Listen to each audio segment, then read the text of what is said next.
നമസ്കാരം. മലയാള സിനിമാ നിർമ്മാതാക്കളും താരങ്ങളും തമ്മിലുള്ള തർക്കം രൂക്ഷമാകുന്നു. താരങ്ങളുടെ ഉയർന്ന പ്രതിഫലം സംബന്ധിച്ചടക്കം നിർമ്മാതാവ് ജി സുരേഷ് കുമാർ നടത്തിയ പ്രസ്താവനകളാണ് സിനിമാക്കാരുടെ ഇടയിൽ മാലപ്പടക്കത്തിന് തിരികൊളുത്തിയിരിക്കുന്നത്. സുരേഷ് കുമാറിനെ തള്ളി രംഗത്ത് വന്ന ആന്റണി പെരുമ്പാവൂരിനെ പിന്തുണച്ച് മോഹൻലാൽ കൂടി രംഗത്ത് വന്നതോടെ വിവാദം ആളിക്കത്തുകയാണ്.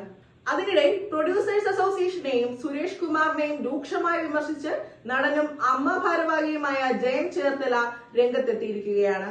നടിയായ ഭാര്യയുടെ പേരിലാണ് സുരേഷ് കുമാർ സിനിമകൾ നിർമ്മിക്കുന്നതെന്നും കോടികൾ വാങ്ങുന്ന മകൾ പ്രതിഫലം കുറച്ചിട്ടുണ്ടോ എന്നും ജയൻ ചേർത്തല മാധ്യമങ്ങൾക്ക് മുന്നിൽ തുറന്നടിച്ചു. പ്രൊഡ്യൂസേഴ്സ് അസോസിയേഷൻ സമരത്തിന് മുന്നോട്ട് വെച്ച കാരണങ്ങൾ മനസ്സിലാകുന്നില്ല. താരങ്ങളുടെ പ്രതിഫലം കുറയ്ക്കണം, താരങ്ങളാണ് നഷ്ടമുണ്ടാക്കുന്നത് എന്നാണ് അവർ പറയുന്നത്. ഈ താരങ്ങളെ വെച്ച് കുറെ ലാഭമുണ്ടാക്കിയിട്ടുള്ള നിർമ്മാതാക്കൾ തന്നെയാണ് ഇപ്പോൾ സംഘടനയുടെ തലപ്പത്തിരിക്കുന്നത്. അവർ തന്നെ പറയുന്നു പ്രതിഫലം കുറയ്ക്കണം, അതുകൊണ്ട് സിനിമ ലാഭത്തിലാകുമോ, താരങ്ങൾക്കാണോ മുഴുവൻ പണവും കൊടുക്കുന്നത് എന്നൊക്കെ. ഇത് താരങ്ങളെയും താരസംഘടനയെയും ലക്ഷ്യമിട്ടുള്ള ആസൂത്രിതമായ ആരോപണമാണ്. അത്ര ചങ്കൂറ്റമുണ്ടെങ്കിൽ താരങ്ങളില്ലാതെ സിനിമ എടുത്ത് ഹിറ്റാക്കട്ടെ. അതെന്താണ് ചെയ്യാത്തത്? ഇവർക്ക് താരങ്ങളെ തന്നെ നായകനും നായികയുമായി വേണം, എന്നാൽ അവർക്ക് പൈസ കൊടുക്കാനും പറ്റില്ല എന്നാണ്. ഇത് ഇരട്ടത്താപ്പാണ്. താരങ്ങൾ സിനിമ നിർമ്മിക്കാൻ പാടില്ല എന്ന് പറയുന്നത് എന്ത് വൃത്തികേടാണ്. എത്ര പേരാണ് സിനിമ കൊണ്ട് ജീവിച്ചു പോകുന്നത്? സിനിമയുടെ വിജയത്തിന് മുഖ്യ കാരണങ്ങളായ താരങ്ങൾ സിനിമ നിർമ്മിക്കാൻ പാടില്ല എന്ന് പറയുന്നത് പഴയകാല വ്യവസ്ഥിതിയാണ്.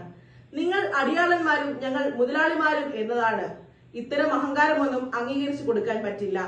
സുരേഷ് കുമാറിന്റെ കമ്പനിയുടെ പേര് രേവതി കലാമന്ദിർ. നിർമ്മാതാവിന്റെ പേര് വെക്കുന്നത് മേനക സുരേഷ് കുമാർ എന്ന്. മേനക ചേച്ചി അഭിനേത്രിയായിരുന്നില്ലേ? അവർ അമ്മ അംഗമാണ്. അവരെ കുറ്റം പറയുന്നില്ല. പക്ഷേ പറയുന്ന സമയത്ത് ഇതൊക്കെ ആലോചിക്കേണ്ടേ?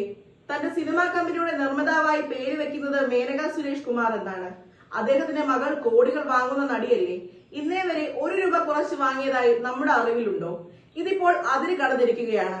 സുരേഷ് കുമാർ പറയുന്നു അമ്മ നാദിനില കളരിയാണ് എന്ന്. ഈ പ്രൊഡ്യൂസേഴ്സ് അസോസിയേഷൻ കടത്തിലായി, അവർക്ക് പൈസ ഇല്ല എന്ന് പറഞ്ഞപ്പോൾ 1 കോടി രൂപ കടം കൊടുത്തത് അമ്മ അസോസിയേഷനാണ്. തെളിവായി രേഖകളുണ്ട്. അതിൽ ഇന്നും 60 ലക്ഷമേ തിരിച്ചു തന്നിട്ടുള്ളൂ. അതിനുശേഷം കഴിഞ്ഞ വർഷം അമ്മയിൽ വന്നിവർ പറഞ്ഞു അവർക്ക് വേണ്ടി ഒരു ഷോ ചെയ്ത് കൊടുക്കണം, താരങ്ങളില്ലെങ്കിൽ ഷോ ഹിറ്റാകില്ല, 2.5 കോടി കടമുള്ളത് വീട്ടണമെന്ന്. അന്ന് ലാലേട്ടനും മമ്മൂക്കയും എല്ലാവരും പറഞ്ഞു നിർമ്മാതാക്കളെ നിലനിർത്തിക്കൊണ്ട് പോകേണ്ടത് സിനിമയുടെ ആവശ്യമാണ്, അതുകൊണ്ട് അവർക്കൊരു ഷോ ചെയ്ത് കൊടുക്കണം എന്ന്. അമ്മ അംഗങ്ങൾ എല്ലാവരും ഫ്രീ ആയി ഖത്തറിലേക്ക് ചെന്നു. അമേരിക്കയിൽ ഉണ്ടായിരുന്ന ലാലേട്ടൻ സ്വന്തം പൈസ മുടക്കി ഖത്തറിലേക്ക് വന്നു. ആ ഷോ അവർക്ക് നടത്താൻ സാധിച്ചില്ല, അവിടുന്ന് പിരിയേണ്ടി വന്നു. അതിനുശേഷം അവർക്ക് വേണ്ടി കൊച്ചിയിൽ ഷോ ചെയ്തു.